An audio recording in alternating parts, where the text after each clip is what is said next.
Cut Den update, yung 450 cinemas worldwide pa ang Lola again. At sa Middle East naman ang Lola again ay pumalo ng $1.4 million in just 1 week. Ayan, congrats sa Cut Den. At ito pa yung mga video ng Cut Den na nagpunta sila ng Dubai. Ayan, sakay sila ng aeroplano. Kahit di sila magkatabi. Ayan, pero lagi sila nag-uusap. Sila mismo gumagawa ng paraan. At mga pag-usap, ayan, may nagpa-picture pa nga sa Cut Den. Ayan, 9 hours flight, what a nice view. Ayan, makita mo ang Cut Den. Siyempre, sana all. Ayan, lagi nag-uusap ang Cut Den, no? Yung pagdating nila ng Dubai. Tapos tabi pa yung Cut Den, no? Sakay dyan sa cart. Ayan, hanggang sa nakapila sila. Panay usap ng Cut Den. Ito naman sa post ng Figueroa. Nagtatawanan pa sila. Behind the scene.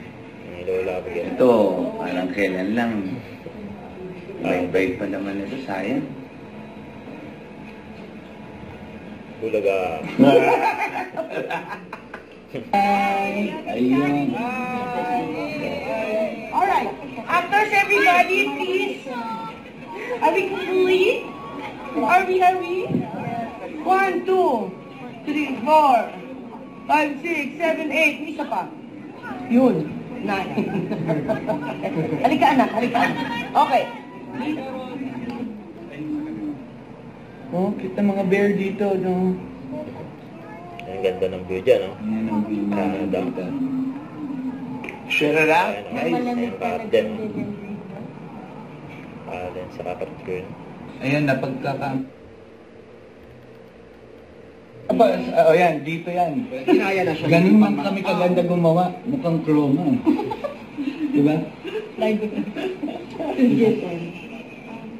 Yan, sena nila. Joy is here. Lalabas pa. Yun, no?